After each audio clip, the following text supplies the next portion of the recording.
नमस्कार दोस्तों, मैं डॉक्टर अरुण कुशवाहा। आज आपके लिए पुनः लेकर आए हैं प्रैक्टिस सेट 4 है। ये चौथा प्रैक्टिस सेट है और इसमें जैसे कि आपके टीजीटी पीजीटी में 125 क्वेश्चंस आते हैं, तो 125 क्वेश्चन का प्रैक्टिस सेट है। इस प्रैक्टिस सेट में अति महत्वपूर्ण प्रश्नों को शामिल किया गया है जो पूर्व परीक्षाओं में पूछे गए हैं या भविष्य में जो आने वाली परीक्षाएं उनमें पूछे जाने की 99% संभावना है। तो बहुत महत्वपूर्ण हो जाता है, क्योंकि बहुत ही इम्पॉर्टेंट्स आपके लिए टॉपिक से संबंधित जो आपका सिलेबस है उसी के क्वेश्चंस हैं। आप देखेंगे तो ये पूर्व परीक्षाओं में भी पूछे गए हैं, ये क्वेश्चन रिपीट भी बहुत बार हुए हैं, तो काफ़ी महत्वपूर्ण हो जाता है। तो आज का वीडियो शुरू करें उससे पहले रिक्वेस्ट, चैनल को लाइक सब्सक्राइब करें। आप हमारे टेलीग्राम ग्रुप को ज्वाइन कर सकते हैं, फ्री ऑफ कास्ट है।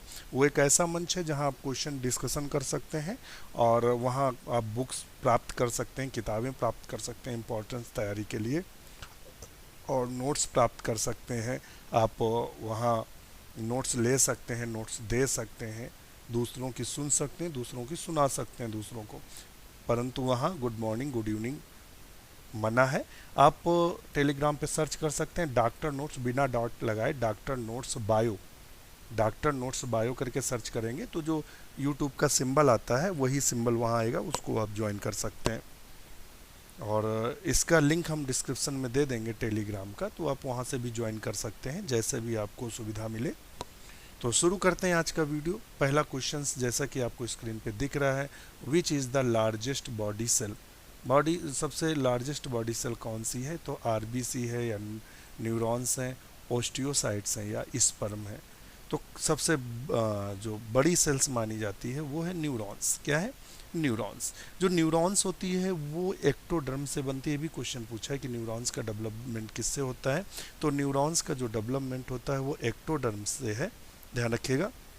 ये जो नर्वस सिस्टम का यूनिट है और इसके 3 भाग होते हैं, देखिएगा 3 भाग होते हैं, साइटोन, डेंड्रॉन और एक्सॉन।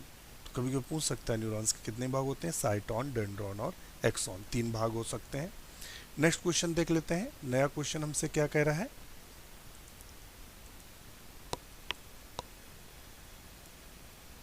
नया क्वेश्चन है which are the phagocytes in liver. Liver की फैगोसाइट्स कोशिकाएं कौन सी होती हैं या कौन से बच्छकाणु का काम करती हैं फैगोसाइट्स? तो वो कुफर सेल्स हैं। क्या है? कुफर सेल्स। कुफर कोशिकाओं को हम सिटलेट के भी नाम से जानते हैं और ये लीवर्स में पाई जाती हैं। कहाँ पाई जाती हैं? तो ये हमें लीवर में देखने को मिलती हैं। ये भी ध्यान रखिए, कहाँ मिलती हैं? लीवर में देखने को मिलती हैं। और ये साइनोसॉइड्स की दीवार पर पाई जाती हैं। ये यूनिस न्यूक्लिएट होती हैं और ये फैगोसाइट तंत्र का एक भाग बनाती हैं। नेक्स्ट क्वेश्चन देख लेते हैं। नया क्वेश्चन हमसे क्या पूछ रहा है?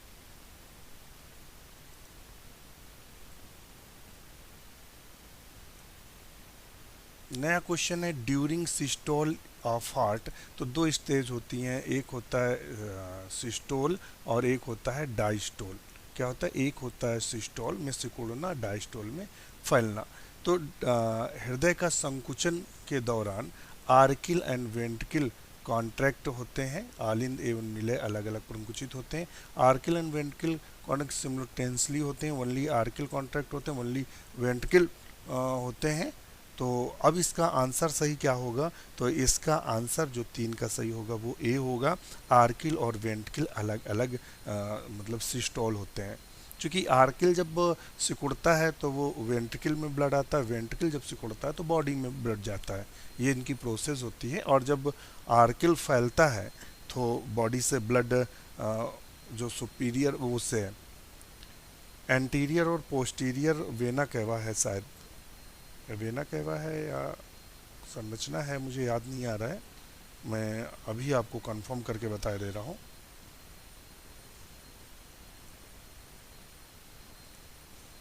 हाँ, वेना ही कहवा होती है। अगर इसका पिक्चर देखेंगे तो जैसे मान लेते हैं ये हृदय है, ये मान लेते हैं हार्ट है ये, तो ये कंडीशंस होती है। तो ये वेंट्रिकल होती हैं, ये मान लेते हैं लेफ्ट है और ये लेफ्ट है, और ये राइट आर्किल है और ये लेफ्ट आर्किल है।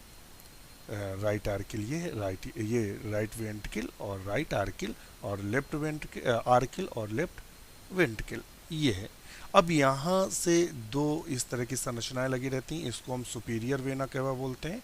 और जो नीचे से ब्लड ले जाती है या इसके नीचे वाले भाग से, उसे हम इन्फीरियर वेना केवा बोलते हैं। ये पूरे बॉडी से ब्लड को लाती है। सुपीरियर वेना केवा क्या होती है, कमर के ऊपर का ब्लड लाती है। इन्फीरियर वेना केवा कमर के नीचे का ब्लड लेके आती है। और यहाँ ऐसे नोड होता है जो कि ब्लड को मतलब सिकुड़ने फैलने में ओरिजिनेट करता है ये। और इसमें इन पार्ट्स में डीऑक्सीजनेटेड ब्लड रहता है, ध्यान रखिएगा। इन पार्ट में नहीं, राइट वाले पार्ट में डीऑक्सीजनेटेड ब्लड रहता है और लेफ्ट में ऑक्सीजनेटेड ब्लड रहता है।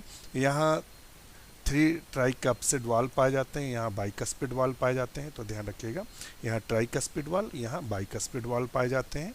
तो यहाँ से ये क्वेश्चन चूँकि बने हैं तो हमने आपको इसलिए बताया। एक और क्वेश्चन बनता है कि एडल्ट में 1 मिनट में कितनी बार हृदय धड़कता है, तो 72 बार धड़कता है। और चाइल्ड में 120 बार बीट्स करता है। और ओल्ड मैन में लगभग 65 बार हृदय सिकुड़ता और फैलता है। फिर एक क्वेश्चन बनता है कार्डियक साइकिल से कि कार्डियक साइकिल कितनी होती है, तो 0.8 सेकेंड होती है। अगर एट्रियल में कार्डियक साइकिल देखें तो सिस्टोल जो होता है वो 0.1 सेकेंड का होता है, डायस्टोल 0.7 सेकेंड का होता है।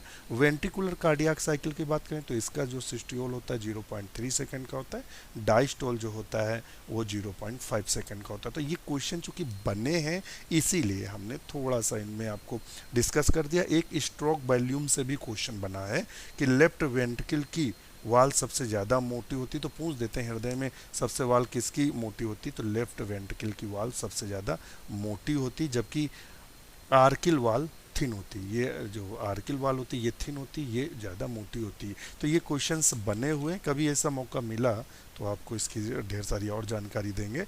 तो इससे जो क्वेश्चन बने थे उनको हमने डिस्कस कर दिया है। तो अगर आप वीडियो सुन रहे हैं तो अगर कुछ अच्छा लगे तो उसको कॉपी में नोट भी कर लिया करिए, क्योंकि जब आपको बताया जाता है तो उस समय पता नहीं दिमाग में क्या होता है कि आपको बता दें जो काम का निकल आए। तो ये भी ध्यान रखिएगा।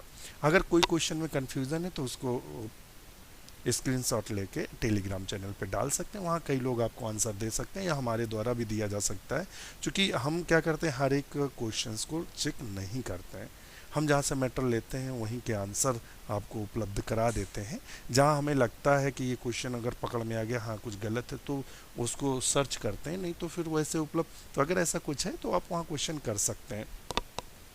Rods are the abundant in the eyes of, की आँखों में सलाखाएँ पर्याप्त पाई जाती हैं। तो देखिए किसकी आँखों में जो रॉड्स होते हैं वो होते हैं जो रात्रिचर होते हैं। कैसे होते हैं, नक्टर्नल रात्रिचर होते हैं, उनमें रॉड पाई जाती हैं। क्या पाई जाती है, रॉड। और हमने कैसे याद किया ये भी बता दें। हमने देखा रॉड, और रॉड क्या होता है, घरों में रात्रि में जलाते हैं। रॉड यूज़ करते हैं ना घरों में, अब तो CFL यूज़ करते हैं या LED। तो रॉड्स क्या लगाते हैं, यूज़ करते हैं। रॉड हम कब जलाते हैं, रात्रि में। तो हमने तो इसको ऐसे याद रखा है, रात्रि रॉड जिसमें ज़्यादा होंगी वो रात्रिचर होगा, कोन जिसमें ज़्यादा होंगे वो दिनचर होगा। बस ऐसे हमने इस कॉन्सेप्ट को अपने दिमाग में बिठा के रखा है। रॉड का मतलब, रॉड घरों में रात्रि में जलाते हैं। जब अंधेला होता है तभी हम लाइट रॉड ऑन करते हैं। तो मतलब रॉड अगर पर्याप्त है या ज़्यादा है तो वो रात्रिचर होगा। ऐसे कॉन्सेप्ट को हमने अपने दिमाग में बिठा रखा है, क्योंकि कन्फ्यूज़न बहुत उत्पन्न करता है रॉड और कोन का मैटर। नेक्स्ट क्वेश्चन देख लेते हैं।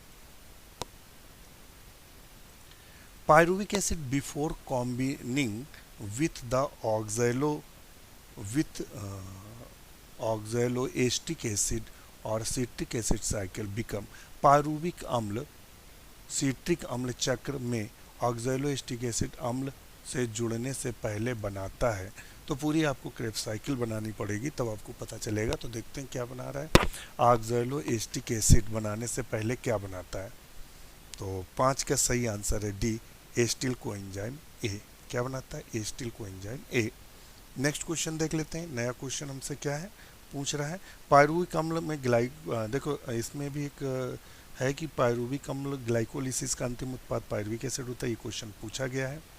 और ऑक्सैलो एसिड जुड़ने से पहले पायरुविक अम्ल एस्टिल कोएंजाइम ए बनाता है। और ऑक्जेलोएस्टिक एसिड एस्टिल को एंजाइम से जुड़कर साइट्रिक सिंथेटेज की उपस्थिति में साइट्रिक अम्ल बनाता है। तो ये यहाँ से क्वेश्चन बना हुआ था, तो डिस्कस कर लिया। नेक्स्ट क्वेश्चन देख लेते हैं।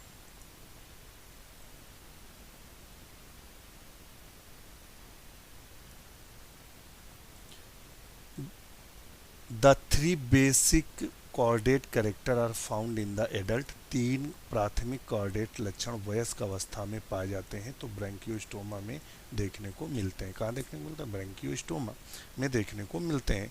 इसमें क्या होता है? नर्व कार्ड पूर्ण जीवन काल में पाई जाती है तथा संपूर्ण शरीर में पाई जाती है, और इनमें जो डॉर्सल होलो नर्व कार्ड उपस्थित होता है, और इनमें उत्सर्जी अंग जो होता है वो सोलेनोसाइट्स युक्त प्रोटोनेफ्रीडिया होते हैं। इनका जो रुधिर श्वसन वर्णक युक्त होता है।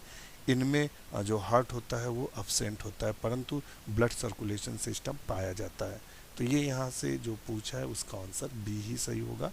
नेक्स्ट क्वेश्चन देख लेते हैं। नया क्वेश्चन हमसे क्या कह रहा है? नया क्वेश्चन जो पूछ रहा है वो क्या है हमारा? नया क्वेश्चन पूछ रहा है, देखते हैं भाई।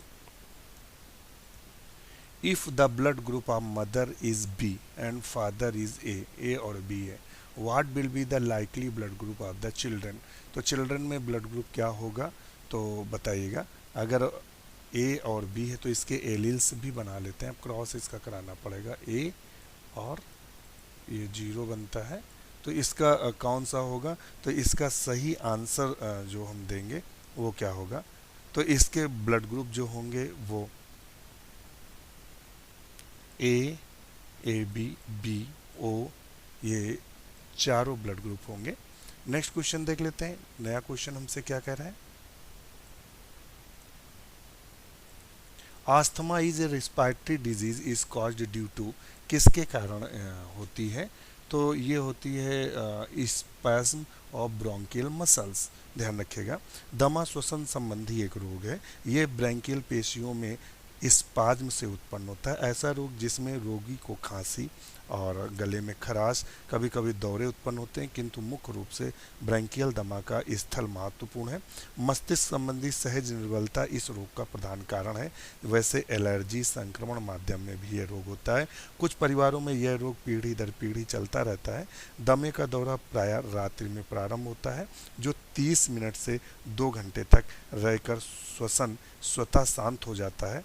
आइसोप्रिनलिन, अल्फेट या एड्रेनालिन के इंजेक्शन आदि इसमें लगाए जाते हैं। तो दम आप सब जानते ही हैं। तो ये एलर्जी से भी होता है, इन्फेक्शन से भी होता है, और ये जेनेटिकल भी हो सकता है। संभावनाएं होती हैं, अगर माँ बाप को है तो बच्चों में हो सकते हैं, या दादा दादी को है तो बच्चों में हो सकते हैं। तो ये जो प्रोबेबिलिटी होती है वो बनी रहती है। नेक्स्ट क्वेश्चन देख लेते हैं। नया क्वेश्चन हमसे क्या कह रहा है?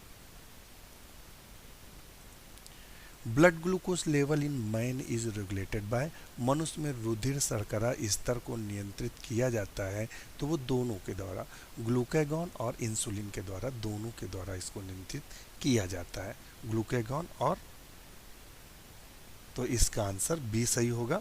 और हम आपको बता दें, ग्लूकोज का जो स्तर होता है ग्लूकोकैन द्वारा नियंत्रित होता है, और इंसुलिन रक्त में ग्लूकोज के स्तर को बढ़ाता है। यदि ग्लूकोज स्तर रक्त में अधिक हो जाता है तो ग्लूकोकैन ग्लूकोज के स्तर को घटा देता है। तो ये एक दूसरे के एंटागोनिज्म काम करते हैं। ग्लूकोज को मेन रेगुलेट करता है ग्लूकागॉन, और ब्लड में मेंटेन करता है इंसुलिन। तो इंसुलिन क्या करता है? ब्लड शुगर के लेवल को बढ़ाता है, और जैसे ही बढ़ता है तो वैसे ही ग्लूकागॉन उसको कम कर देता है। तो दोनों एक दूसरे के एंटागोनिस्ट और सपोर्ट का कार्य करते हैं।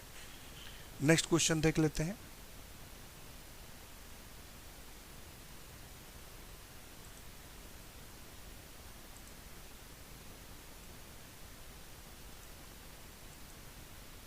Find out the correct matching pair from the following, निम्न में से कहीं सही मिलान युग्म का चुनाव कीजिए।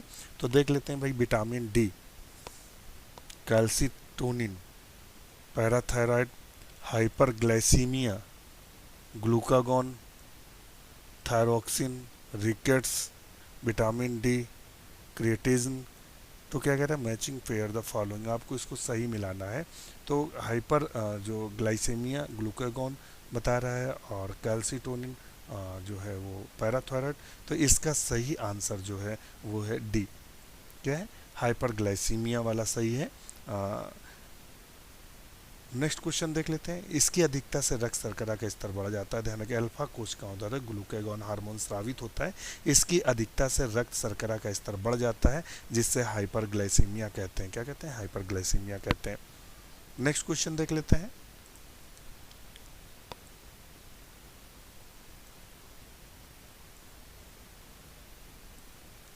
नेक्स्ट क्वेश्चन है, विच of the following inhibits gastric secretion. निम्न में से कौन जठर स्राव को रोकता है? तो कौन सा जठर स्राव को रोकता है तो बताइएगा। Which inhibit the gastric secretion को कौन सा रोकता है? तो 11 का जो सही होगा इंटेरोगैस्ट्रॉन। इंटेरोगैस्ट्रॉन रोकता है। इंटेरोगैस्ट्रॉन हार्मोन जठर स्राव को रोकता है।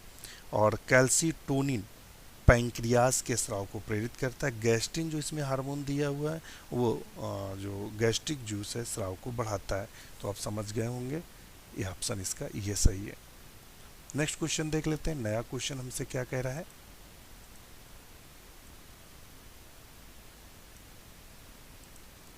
इराइथ्रोसाइट्स इन स्कैलियोडान आर। स्कैलियोडान की लाल रुधिर कणिकाएं होती हैं गोल केंद्रक युक्त, गोल केंद्रक विहीन।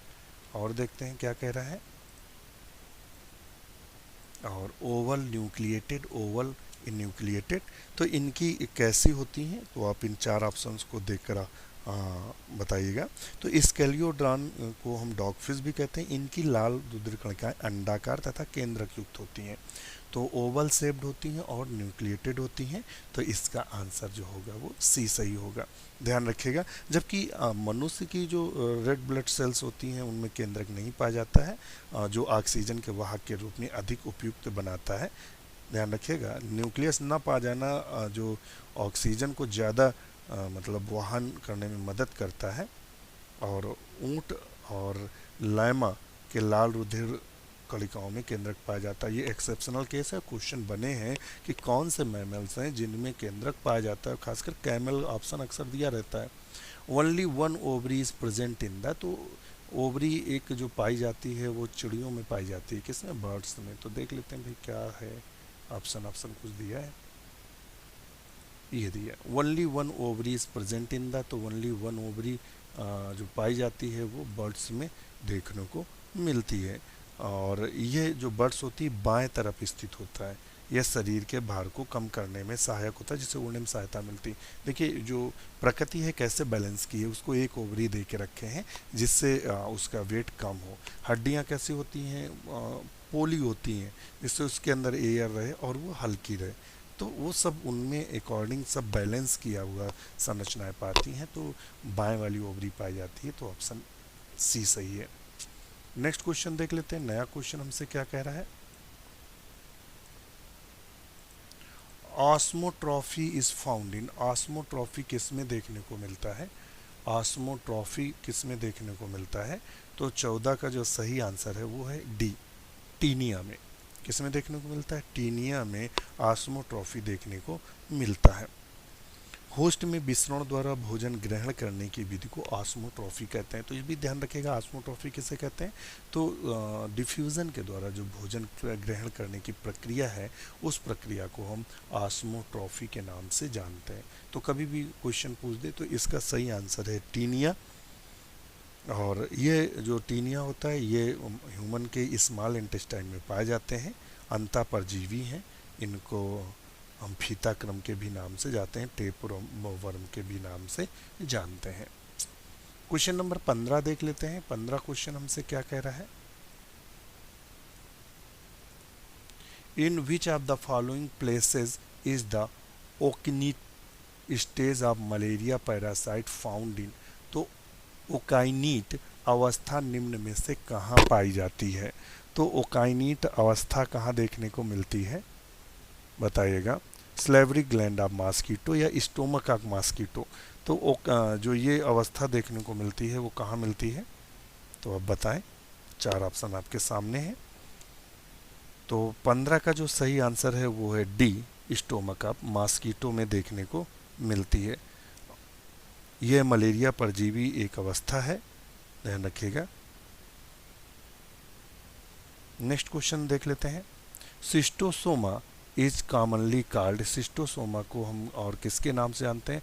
डॉग टेपवर्म या लीवर फ्लूक, किसके नाम जानते हैं? तो 16 का नेक्स्ट देख लेते हैं। अभी तो चारों ऑप्शन हमने देखे भी नहीं है, देख लेते हैं भाई। ब्लड फ्लूक के नाम से जानते हैं। सिस्टोसोमा को किसके नाम से जानते हैं? ब्लड फ्लूक के नाम से जानते हैं, ध्यान रखिएगा। लीवर फ्लूक जो होता है वो नाम याद नहीं आ रहा, बाउचेरिया नहीं है वो, तो उसके लिए होता है, एलिफेंटेसिस के लिए होता है। इसका फैसियोला हिपैटिका, फैसियोला हिपैटिका को लीवर फ्लूक के नाम से जानते हैं। और इकाइनोकोकस को डॉग फ्लूक, डॉग टेपवर्म के नाम से जानते हैं। और जो टीनिया सोलियम है उसे सीप फ्लूक के नाम से जानते हैं, ध्यान रखिएगा। अब नेक्स्ट क्वेश्चन देख लेते हैं। 17 नंबर हमसे क्या कह रहा है?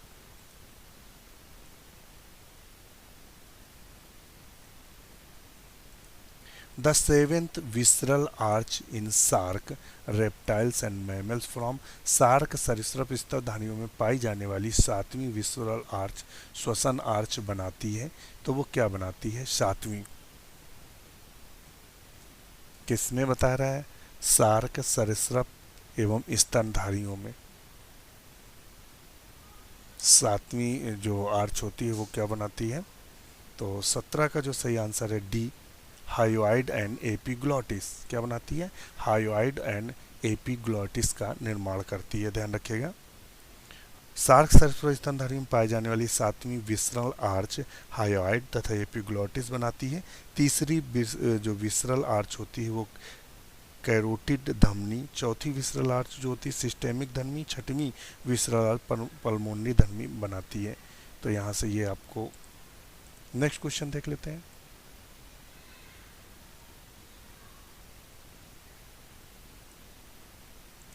As of reptile is known as, तो एज ऑफ रेप्टाइल जो होता है वो किससे संबंधित है? तो 18 का जो सही आंसर है वो सी है, मीजोजोइक से, खासकर जुरासिक पीरियड में। वाइपर वीनम इज, तो वाइपर जो वीनम होता है वो कैसा होता है? न्यूरोटॉक्सिक होता है या हीमोटॉक्सिक होता है? तो 19 का जो सही आंसर होगा वो होगा सी, हीमोटॉक्सिक होता है। देखिए जो सर्फ होते हैं उनका विष 2 प्रकार का होता है, हीमोटॉक्सिक और न्यूरोटॉक्सिक। न्यूरोटॉक्सिक किसका होता है? तो कोबरा का होता है न्यूरोटॉक्सिक, और जो वाइपर का होता है वो हीमोटॉक्सिक है। आप हमारे प्लेलिस्ट पे poisonous and non poisonous snacks के नाम से 2 वीडियो पढ़ें, भूतपूर्व परीक्षाओं में पूछे गए प्रश्नों में, तो वहाँ से इनको देख सकते हैं। तो न्यूरोटॉक्सिक में क्या करते हैं? ये न्यूरॉन्स को क्षतिग्रस्त करते हैं। हीमोटॉक्सिक में क्या करता है? ब्लड को लाइसिस कर देता है, जिससे हार्ट फेल हो जाता है। तो आज के लिए इतना ही। वीडियो कैसा लगा कमेंट जरूर करिएगा, अपने सुझाव दीजिएगा, हमारे टेलीग्राम से चैनल से जुड़िएगा और यूं ही हमारे साथ बने रहिएगा। इसी के साथ नमस्कार।